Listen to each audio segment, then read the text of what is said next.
Okay, this is a new one.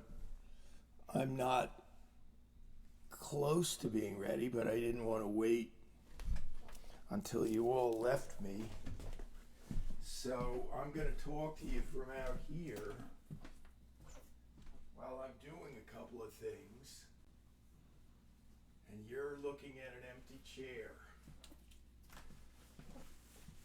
So bear with me. My feeling is it's going to be worth it if you hang out for a minute.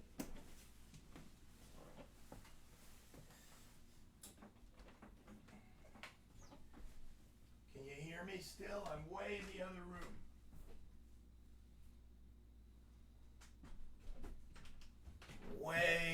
Way far away, but now I'm coming back. You're hearing me getting closer. You're hearing me come up to the microphone. I will reward you with my best effort tonight. I'm going to give you some stories and some songs and some blues and some different guitars, etc., etc. I'm still glowing from the afterglow of one of the greatest weddings I've ever been privileged to play. That was Kevin and Liz LaBeouf. That was a week ago tonight. Wow. Isn't that weird how time works? It seems like it was a day ago. But the music that these young crazy kids had was just amazing, outstanding, and they had the good taste to hire me and Uncle Alan and a drummer to rock out. And you haven't lived until you've heard 1,000 people singing at the top of their lungs, "All You Need Is Love." It wasn't 1,000 people, but it was probably about 50 really good singers drafted into active duty. And then Liz is a sailing person, and we'll have to talk about that, Liz. My dad was a huge sailor. He was won the Bay Championship in Barnegat Bay for Hobie Cats one year. Very competitive area, competitive sailor. Do you know that the world gold medal winner at the Olympics in the category of sunfish was from Barnegat Bay? The gold medal winner one year was from Barnegat Bay. Now, remember, he can sail 4 months of the year, and the other sailors competing for the gold medal are 12 months a year sailors, friends. I gotta get my phone. Hang on a sec. Why do I need it? Because I use it as a tuner.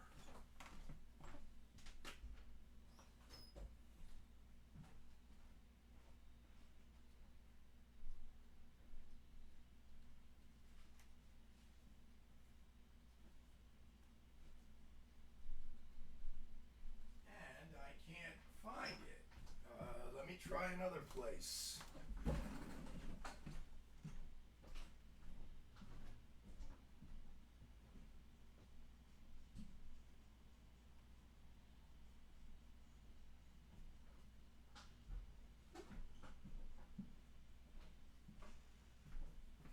So yes, I used to go sailing on the Hobie Cat with my dad, and I even spoke about it at his funeral because I, being a natural nervous type A personality, I guess, and et cetera, prone to anxiousness in certain ways, he used to just sense when I hiked out. On a Hobie Cat, you hike out. You attach a line to your belt, and then you stand on the edge of the boat as it goes up. Can you picture it? It's really cool. And as I hiked out with my dad, he always could sense that I was tightening up and I was nervous. And I remember him saying many times, he would just say, just relax, enjoy it.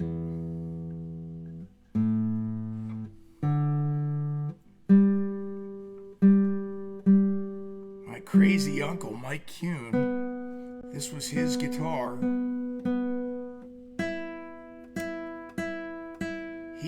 He raced competitively down in that same area, the Barnegat Bay, Manasquan area, Point Pleasant, etc. He grew up in Point Pleasant, my uncle, to a certain degree. And my Uncle Mike built his own huge catamaran. Liz, are you there? Are you listening? Designed it, built it, and his family, his small family at the time, they grew larger. They lived on it throughout the summer, and it was called the Tall Cotton. And I was telling Eli, my son, about a time that my uncle sailed from New Jersey to Martha's Vineyard on this big scow of a big old catamaran he designed.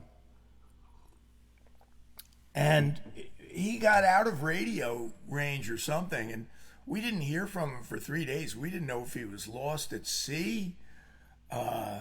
This is the kind of thing he used to do, exciting life. And they made it to Martha's Vineyard. And if time permits, I'll tell you a story about him getting in a fight in a restaurant in Martha's Vineyard with his whole family watching, his little children.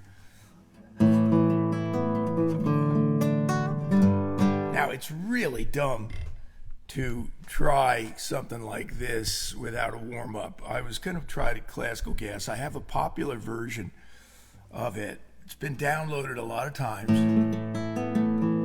Hey, who's there? It's Kim. Hi, Kim. I am so glad to see you. And say hi to Lee for me, one of my great friends. I love you both.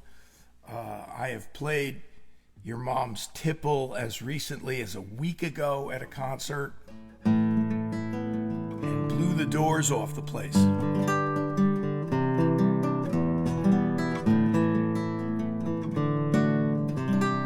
They said it couldn't be done, but I will attempt on my classical, my uncle's Spanish-built classical. It's a Rodriguez.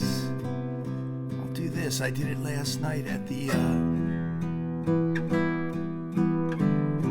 Tranquility Brewery in Warminster. Look at all the lovely people, yeah. Look at all the lovely people. Ellen Rigby picks up the rice in the church where a wedding has been. Lives in a dream, waits at the window, wearing the face that she keeps and a jar by the door. Who is it for? All the lonely people. Where do they all come from? All the lonely people. Where do they all belong? Mackenzie hoping the rest of a sermon that no one will hear. No one comes near. Look at him working, darning his socks in the night when there's nobody there. Does he care? All the lonely people. Where do they all come from? All the lonely people. Where do they all belong? Look at all the lonely people. Look at all the lonely people.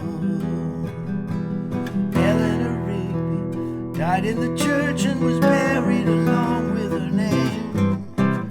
Nobody Everybody came, Father Mackenzie, wiping the dirt from his hands as he walks from the grave. No one was saved, all the lonely people, where do they all belong? Yeah, all the lonely people, where do they all belong?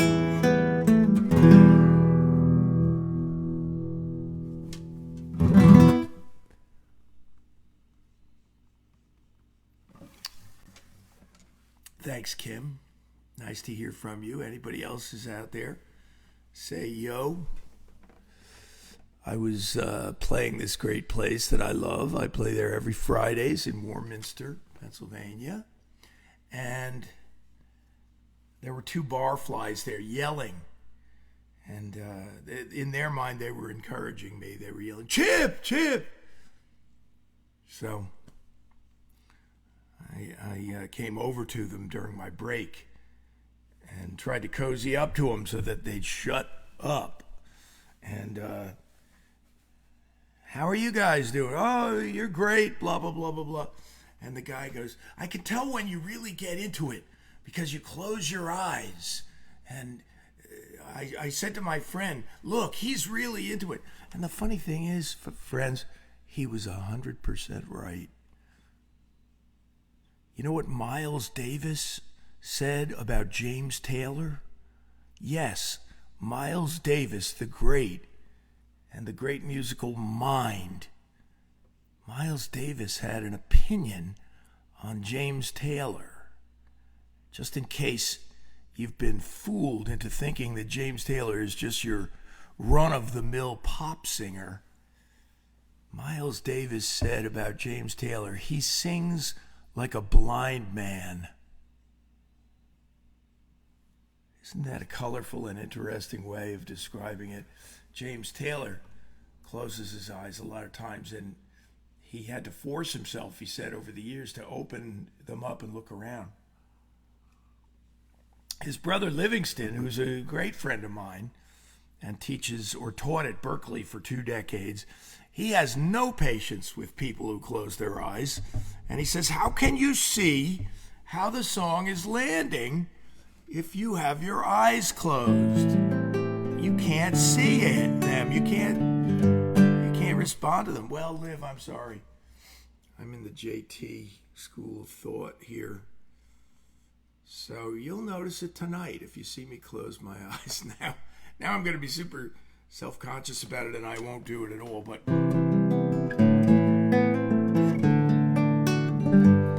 do you happen to know, friends, what the most popular instrumental of all time is? Just by virtue of sales, downloads, popularity, general popularity. Would you happen to know? No. It's a... Eli, I'm on the air here. What? I'm doing a show. I messed up in chess. I'm doing a show. Oh, what?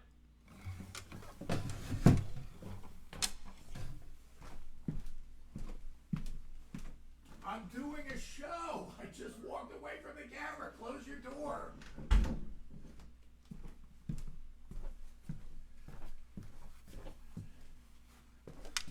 Okay. I love it. The most popular instrumental, and this is open to, debate. Do sales necessarily determine?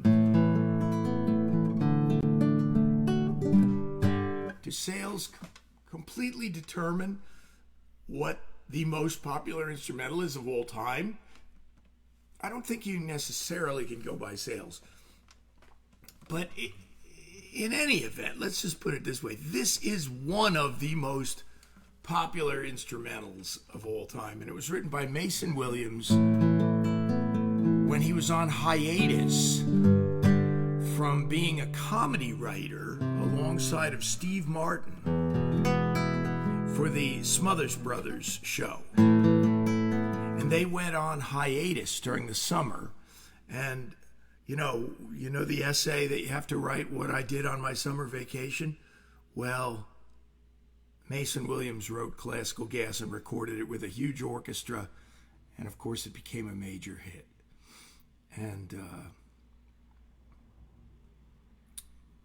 trivia, this is more than trivia to me.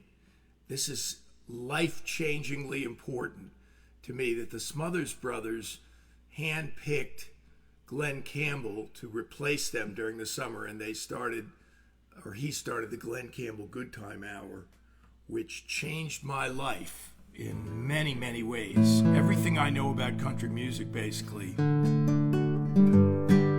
is by virtue of being taught by by Glenn Campbell and Jerry Reed. And just for the heck of it, Jerry Reed always played a classical. We talked about that last Thursday.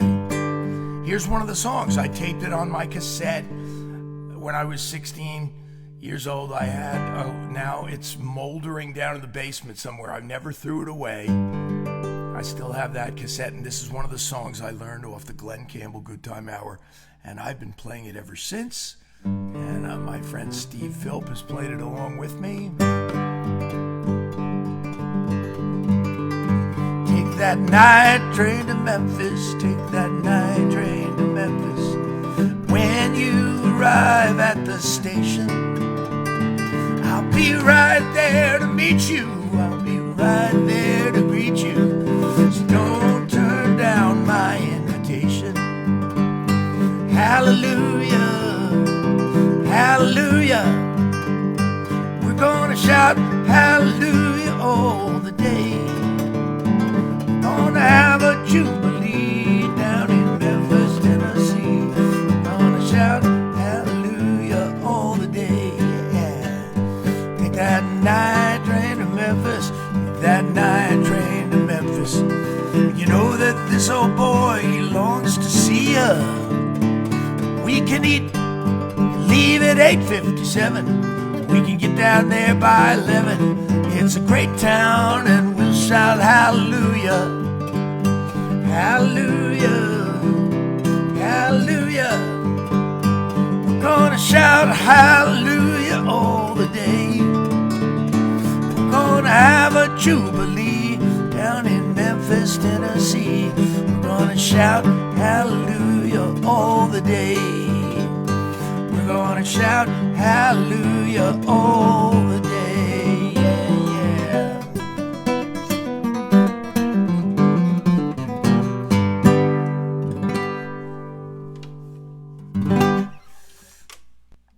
Oh, I regret that I never got to meet Professor Glenn Campbell, tell him how much I had learned from him.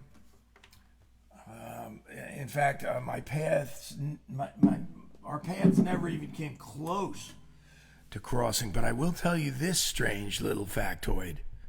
He spoke about this in his autobiography. And Glenn was married, 2-3 times? Let's be kind and say 3. And the last marriage was the one that took. And hi, Nancy. Thanks. The last marriage was to a rockette, of all things, and she ended up to be the sturdy, down-to-earth rock of his life. Isn't that a coincidence? A rockette, and she was the rock, and she stuck with him through thick and thin, through the cocaine era, through the Alzheimer's era. Her name is Kim Campbell. She was a rockette, and it was a blind date, and they went out for dinner, and then Glenn had a special surprise for her. And what was it? It was, he brought this young lady, this beautiful young blonde, to Central Park that night to see James Taylor playing on the Walking Man tour. And the Walking Man album was produced by my friend and mentor, David Spinoza, who's done so much for me. Even last night, I was thinking about the blues that I've been playing for the last 10 years, 15 years. I've been really immersed in it. And I took a lesson with him via Zoom during COVID. And he, like a laser beam, pinpointed something I was doing wrong. He didn't tell me, "You're doing that wrong, Chip." He just very gently corrected me like a master would. Let's see if I got anything here. Yeah, I do. And I've been refining it ever since. And then he told me another thing. And it was not during a lesson, but it was during a conversation about the lesson.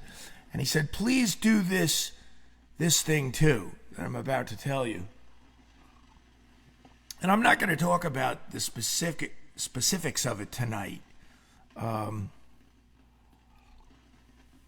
my amp makes this funny little noise as it's warming up. It must be a tube warming up.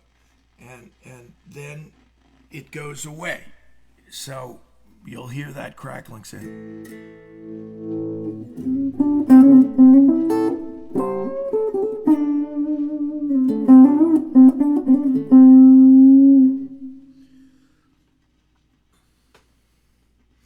Maybe I'll play a Jimi Hendrix song for you. Hi, Bob.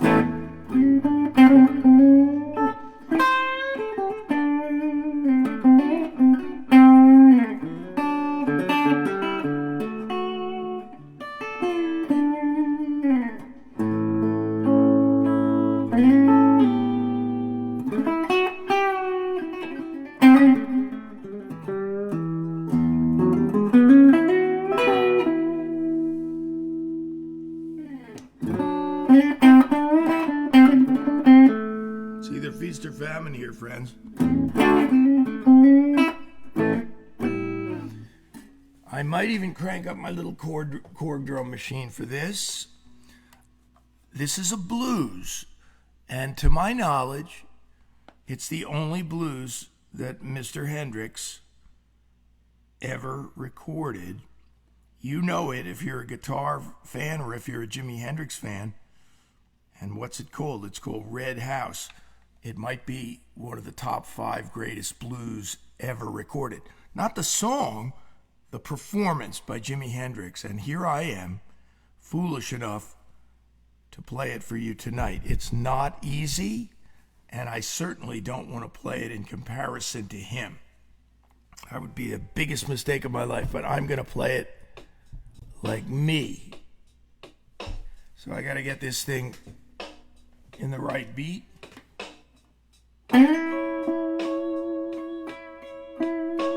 It's not really fast enough. You're patient.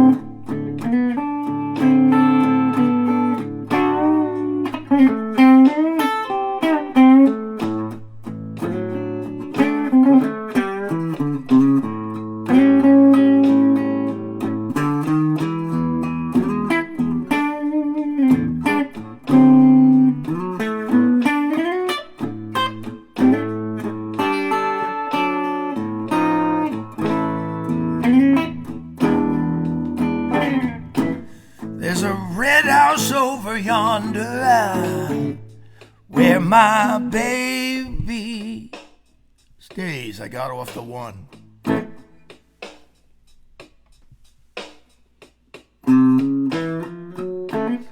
There's a red house over yonder where my baby stays.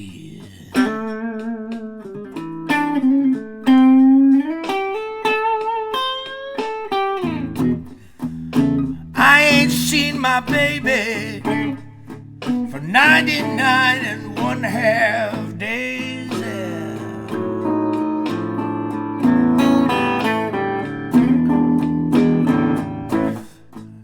Hey, wait a minute here. My key don't unlock this door.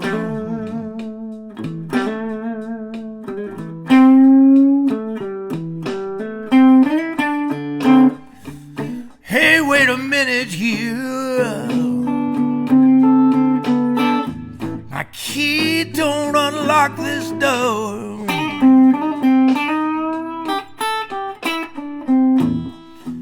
I got a bad, bad feeling. My baby don't live here no more. I got the blues.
There's another horse over yonder,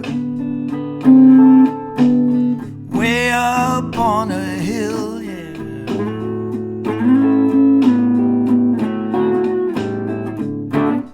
There's another house over yonder, way up on a hill, yeah.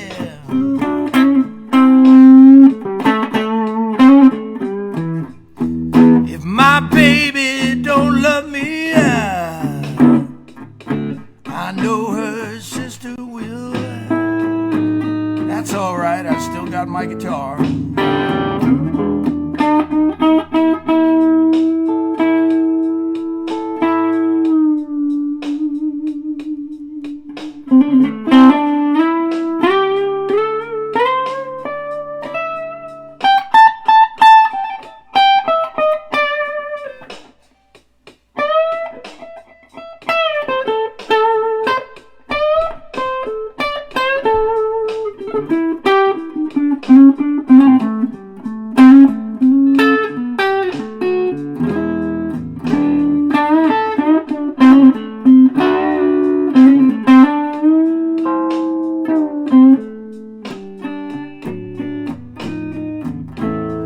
Turn this off and play ad lib time. That's called rubato in classical music.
by Senor Hendrix.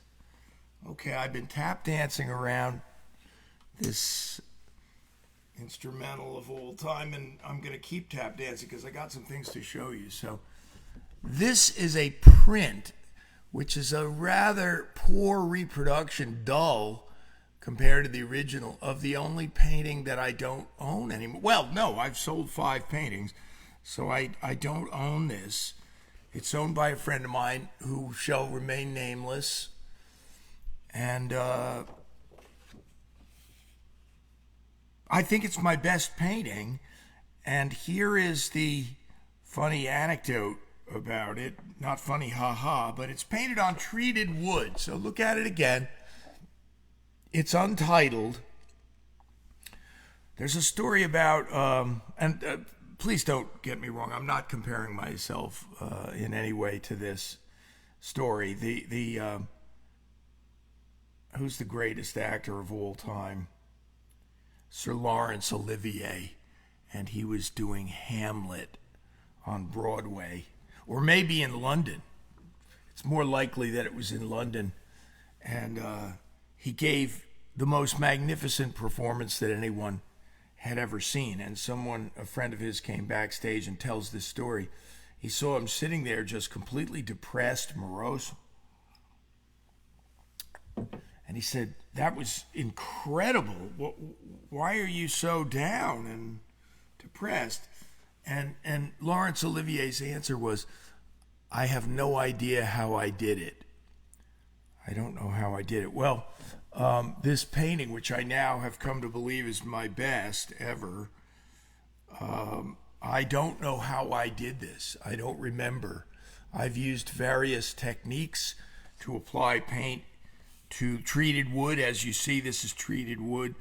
And this might have been just a Jackson Pollock style, but the lines are almost too straight for that.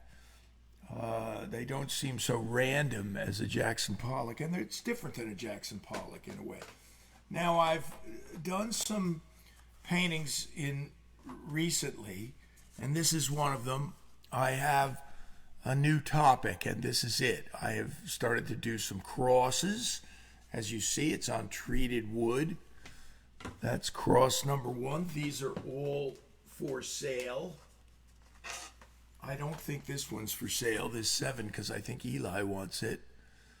I did this a year ago, exactly 1 year ago, September 2022. This is another one of my strange crosses. And I'm very happy with the way this particular painting turned out. I don't even know what I'd charge for it. But some of my paintings are $50. In some rare instances, they're $40. But this one would probably be around $125, I'm guessing. This is another painting. This one would be less expensive. This is another direction that I went in with the crosses. This one kind of hanging in the air, the way you've seen them around Christmas time. And then this is another painting, and I do know how I did this. This is one that I was very happy. I did it a year ago. I'm very happy with the way this turned out. It's one of my best, I think. And like I say, you're never a good judge of your own work. But this one would probably be $200, this painting. I am happy with how I was able to control this technique on wood and make that work. But, you know, that's a rough estimate. I'm open to offers if anybody's interested. It's been many, many months since I've even mentioned this book of mine. And again, I have a ton of great reviews on Amazon for this book, and I stand behind it thoroughly. There must be a better world somewhere. I've received great reviews on Amazon from Livingston Taylor and John Weingart and other luminaries in my little corner of the world. And like I said, it's music centric. that book. And my favorite story in it is the title story, which there must be another world, better world somewhere. But also, there is, the second story is called The Banjo Lesson. And I'm very fond of that. I am happy with the way that turned out.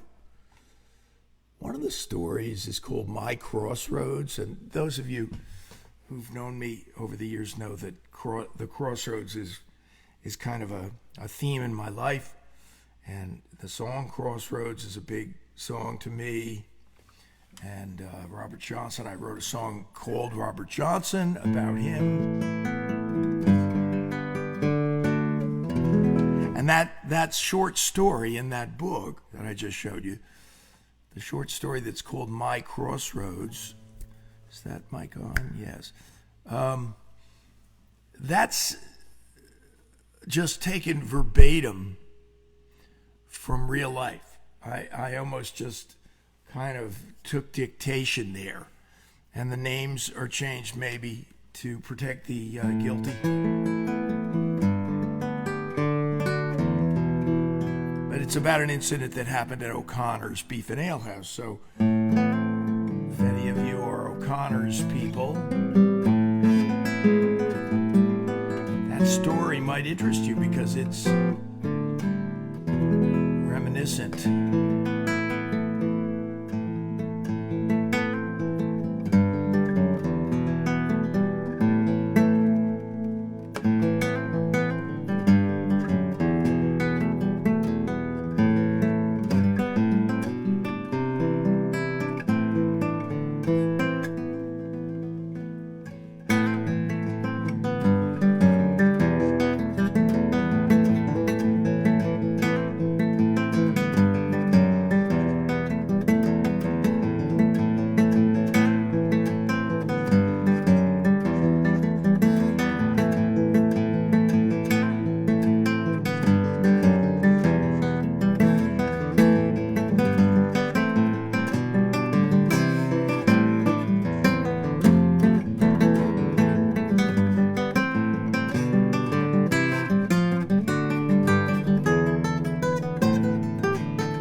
I screwed it up a little bit, but I'm glad to be thrown from the wreckage relatively intact. Hey, thanks, Kev. I'm glad to have you in the house, so to speak. Let me do a quick thing here. Lord have mercy. I usually do this in the beginning. Yeah, there it is. And what I'm trying to do is, it's embarrassing to do this, but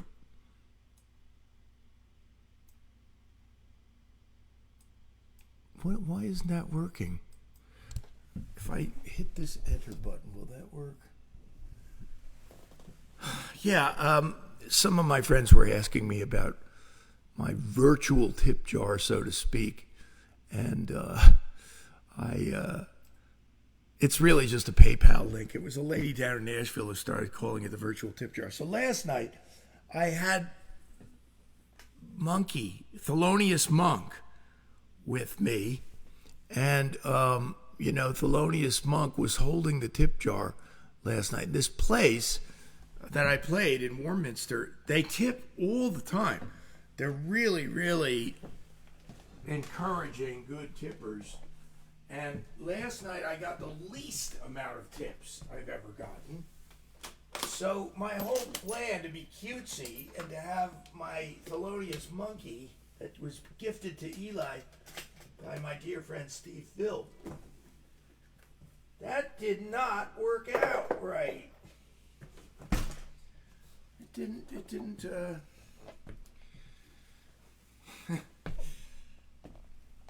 didn't work. So that's the last time I'll try that. What am I in the mood to do tonight for you?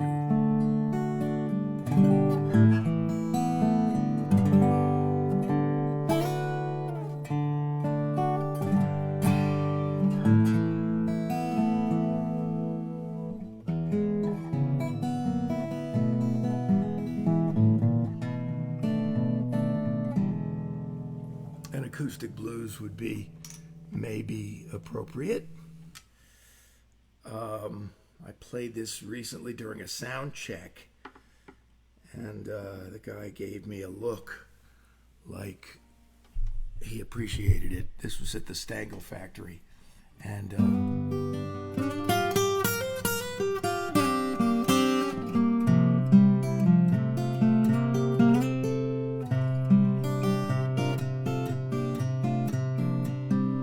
I told him James Taylor wrote it. James Taylor wrote one of the greatest blues of all time because of how he nailed it. He nailed the idea that the blues is about loneliness.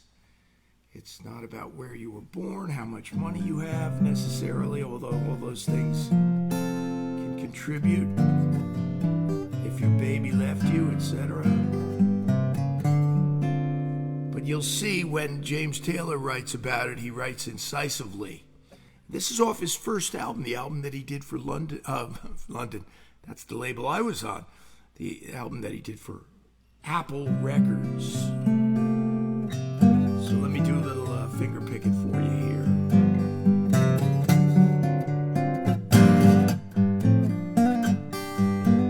Tree grows in my backyard, only grows at night.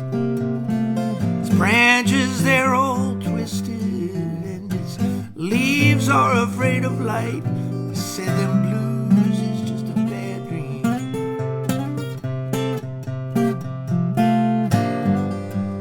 They seem to live inside your head. When it's lonely in the morning, baby, you're bound to wish you was lying dead.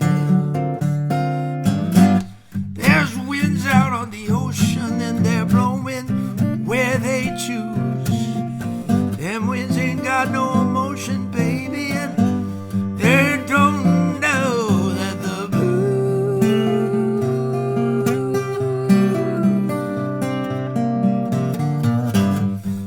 they don't know that it lives inside your head. When it's lonely in the morning, baby, you're bound to wish you was lying dead.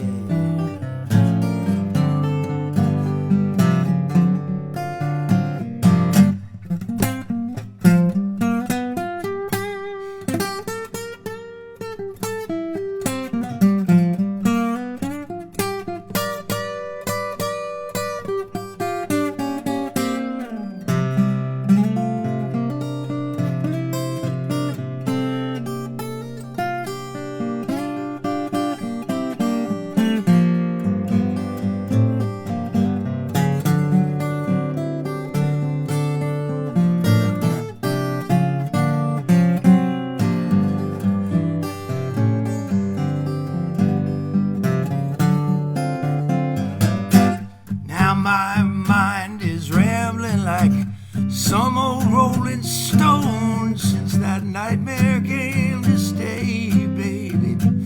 My thoughts just don't belong. They said them blues,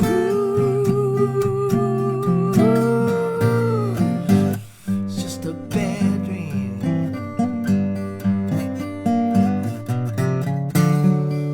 When it's lonely in the morning, you're bound to wish you was lying dead. Yo, I'm gonna play one more once.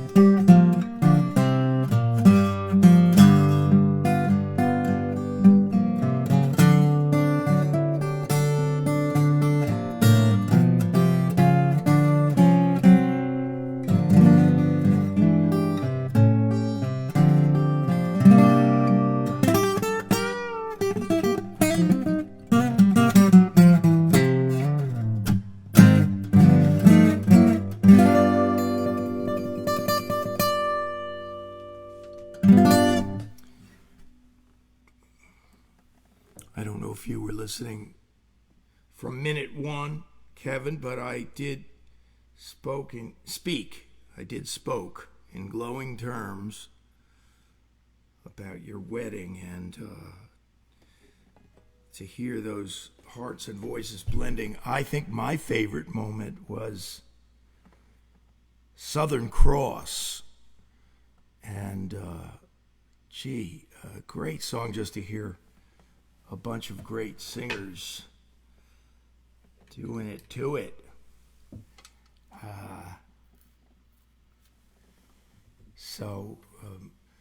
Did you hear me talk at all about my Uncle Mike and his adventures in sailing? The mast on his catamaran, the Tall Cotton, was so high that they had to open the Toms River Bridge for him if we went through. And one night we were on our way to a restaurant, and we got there, they opened the bridge, all of us kids were up on the deck, and cars were stopping. People were getting out of their cars because guess what? The wind died, and my uncle could not get his catamaran through the bridge, so he started the engine, and the engine wouldn't start. It was either out of gas, and so we were really starting to become an inconvenience. People were getting out of their cars yelling, "Get a horse!" And us kids were yelling, "Get back in your cars! Shut up!"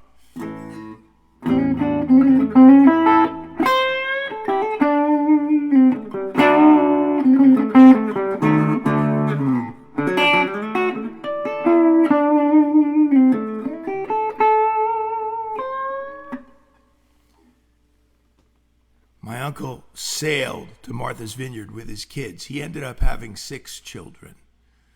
And, I'm not going to play my cards close to my vest. That was his guitar. I've used it more than any other guitar I own because I've played more hospice care situations, more hospitals where people are getting chemotherapy.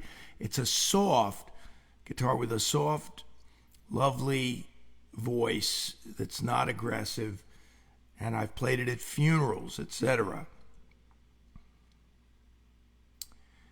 And well,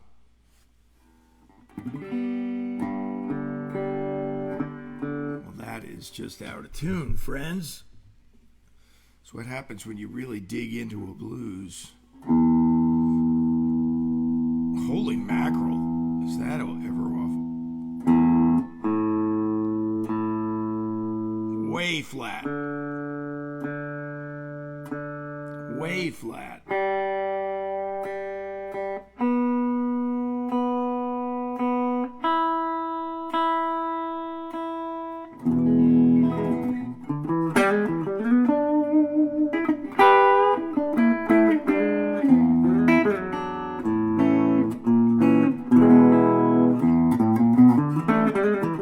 I'm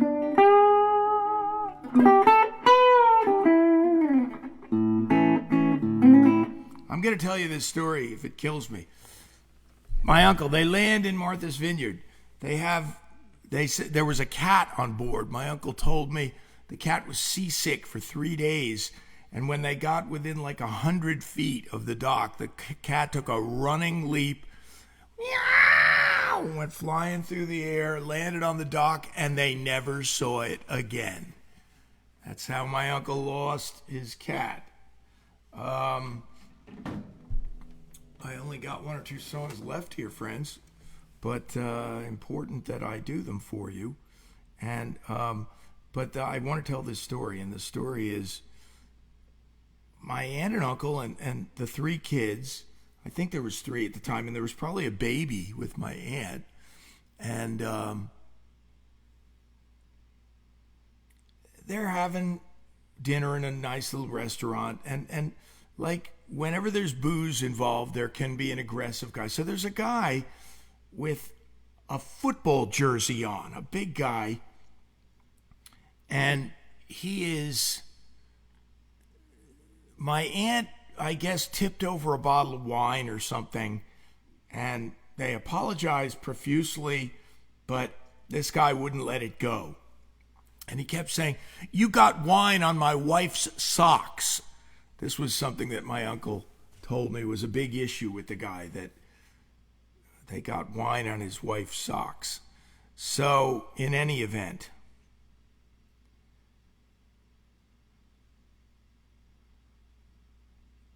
the fact is the guy kept going. My uncle, oh, if this poor guy only knew, you did not mess with my uncle. He was a decorated war hero. He got shot in Korea with a mortar shell. He had the Purple Heart, but he came from a rough and tumble, tough background. He got in tons of fights.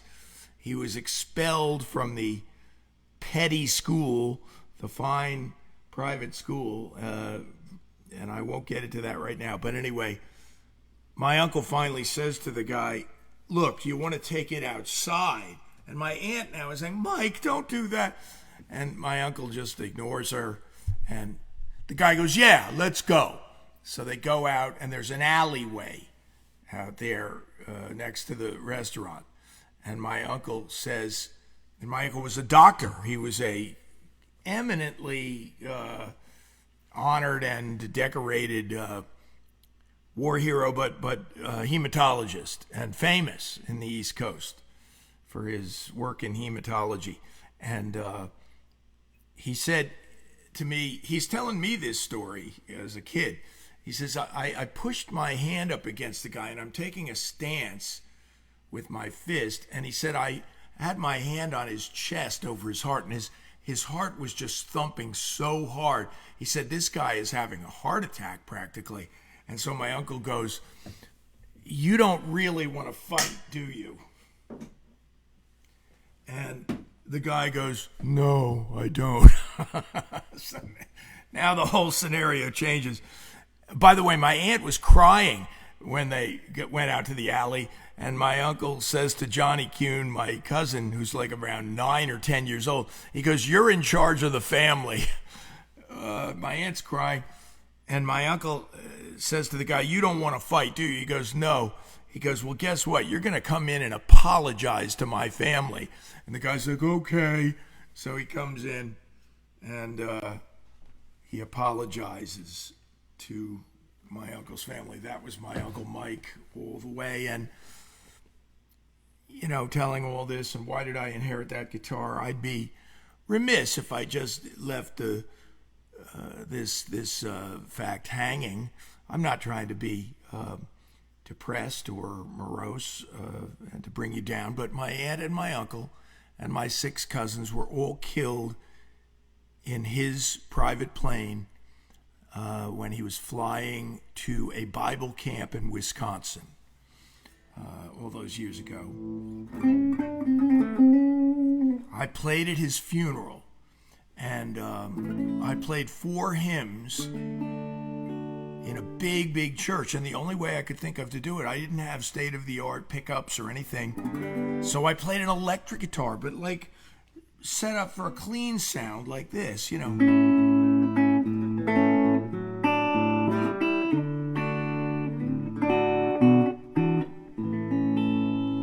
And I played a gold top Les Paul that my friend Steve Philp, Les Paul Deluxe, sold it to me.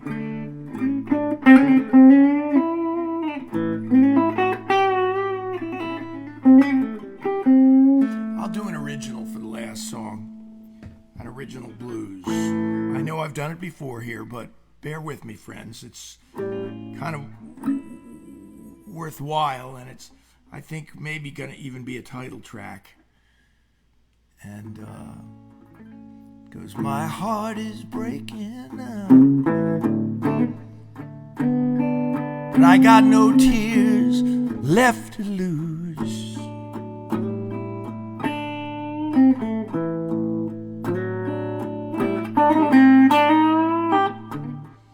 My heart is breaking,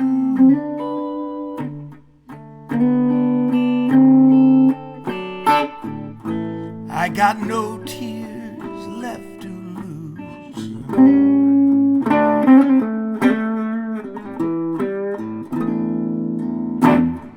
My way of crying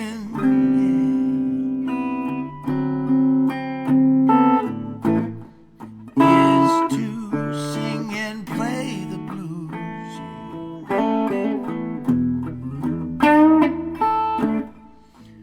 Even when I break down, my tears still refuse to fall.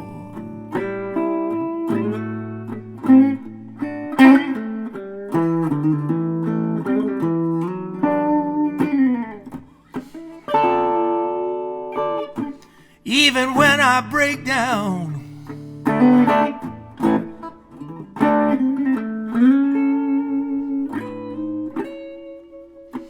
my tears still refuse to fall. My way of crying, baby, is to sing and play the blues for you all, yeah.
Dry and weary, and heaven only knows who understands.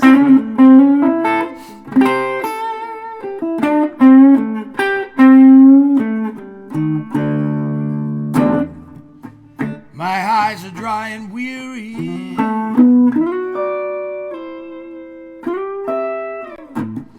and heaven only knows who understands.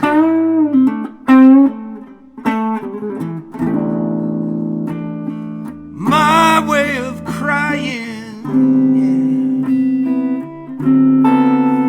yeah, is right here in my hands, yeah.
bless you. Have a great night. Enjoy the rest of your weekend. I'll probably see you sometime next weekend, maybe Saturday night. Hang in there, friends.